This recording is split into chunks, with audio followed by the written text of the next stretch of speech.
guys! It's me, Patch. As you can see guys, wala akong makeup today kasi today magkukwento ako ng journey ko during board exam and sasabayan ko siya ng makeup.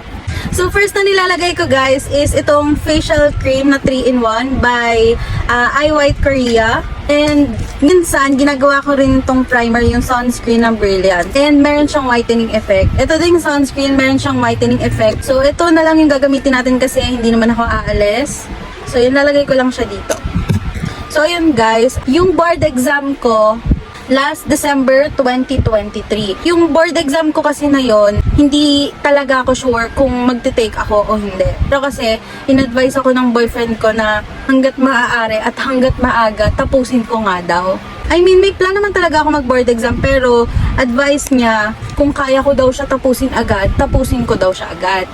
And at first, magda-doubt ka talaga sa sarili mo kasi hindi mo alam kung ano yung mga lalabas exam. May mga practice quizzes tayo at saka practice exam na parang ang hirap, ganun. Tapos magda-doubt ka talaga kasi ang baba ng score mo. Pero guys, tandaan nyo, iba yung examiner sa board exam, iba rin yung examiner nyo sa review center. Sa review center, oo, may mga questions doon na madalas na naitatanong kaya nilalabas pa rin nila. Pero guys, hindi Reva score or hindi yung mga quizzes nyo yung dictate sa inyo kung mag-go ko sa board exam o hindi. Kasi I've seen many people na hindi naman ganun kataasan sa kanilang revalida, hindi rin ganun kataasan nung mock boards nila. Pero guys, nakuha nila yung lisensya nila. Guys, kailangan mo pa rin siya samahan ng sipag. Kahit nasabihin mo na, mababa naman yung score ko dito, sabi naman ni Patch, okay lang daw kahit ganun. Sinasabi ko lang guys, huwag kang panghihinaan ng loob. Guys, nung nagre-review ako noon, sabi kasi ng boyfriend ko din is magbasa ako ng maraming book reviews. So, bumili ako ng books ko nung nakapasa ako sa compre exam namin. I think during internship yon, bumili ako ng mga libro na sa tingin ko kakailanganin ko siya. At first, hindi ko talaga alam guys kung ano yung oras ng pagre-review ko, kung sa gabi ba ako or sa umaga ba ako. Pero nakita ko na mas effective sa akin yung 10 AM ako gigising tapos hanggang 2 AM na yon. Pero minsan, 11 AM ako nagsistart kasi late na ako gumising. And kung gusto nyo guys na may magli-lead sa inyo during board review, mag-enroll kayo sa kahit na anong or sa tingin nyo na makakatulong sa inyo na review center. Yes, factor din naman talaga guys yung review center. Pero mas malaking factor pa rin guys yung study habits nyo at saka kung paano nyo saseryosohin yung review nyo. Kung sila na guys yung magbibigay ng topics per day, mas mapapadali kayo kasi may sinusunod kayong topics at saka kung ano yung goal nyo sa araw-araw. Kayo na lang magpa-plan kung mag-online ba kayo or face-to-face ba kayo or hybrid.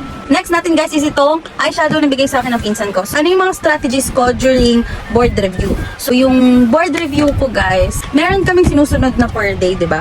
Pero kasi ako, natatakot ako na baka mamaya may lakad ako o di kaya iniisip ko na baka may mga topics pa ako na kailangan masterin. Ang strategy na ginagawa ko guys, sinusunod ko pa rin naman yung binigay nilang schedule pero advance ako. Kunyari, ang topic ngayon is wrist and hand.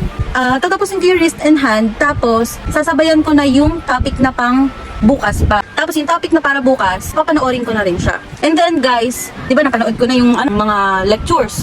Hindi pa ako makokontento doon. Ang next na gagawin ko, babasa ako ng book reviews, kunyari ngayon, Daton, 50 items. May goal ako guys sa Daton na 50 items. Ngayon, pag hindi pa rin ako nakontento, mag-50 items pa ako dun sa another author ng book. So, pagbabasa pala guys ng book review, pag natapos mo na isang libro, hindi lang siya isang beses na uulitin. Kailangan mo siya ulit-ulitin kung kinakailangan na 10 beses.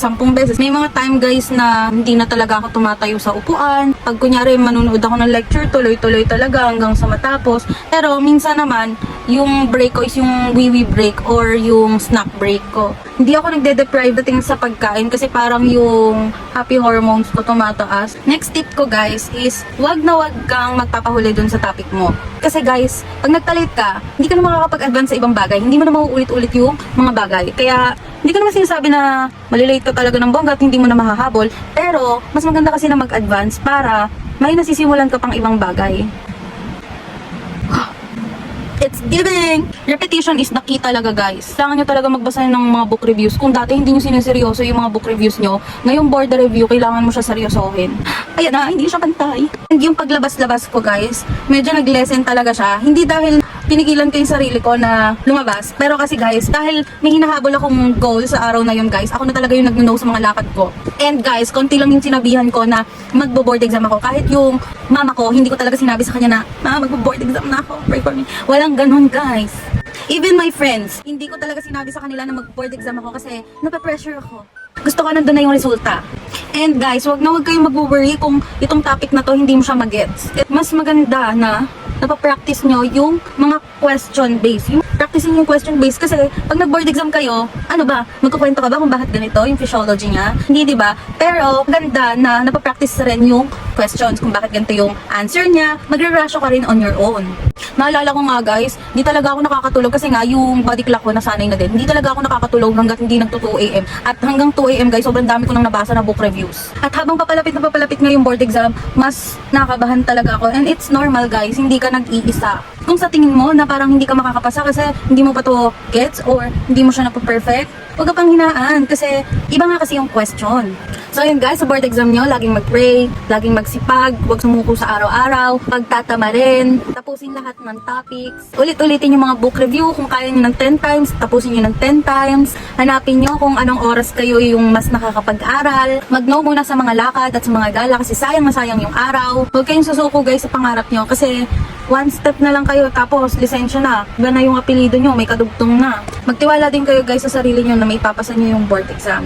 At sa dami ng pinagdaanan nyo sa college life nyo, ngayon pa ba kayo susuko? Kailangan mo lang talaga guys lumaban every day. Every day hindi every other day. Tandaan nyo guys na malaking factor talaga yung mindset para may panalo nyo yung bawat laban. Kasi kung sa una pa lang iniisip mo na hindi ka na makakapasa, hindi ka na mag-strive, hindi ka na magbabasa para paghandaan yung sarili mo. Kaya maganda na una pa lang or sa kalagitnaan ng review mo, lumalaban ka na at maganda yung mindset mo. Sabihin mo, self, kaya mo yan. Malalampasan din natin to. Ngayon na lumalaban ka at lalaban ka ngayong board exam mo, sobrang proud na proud ako ngayon pa lang.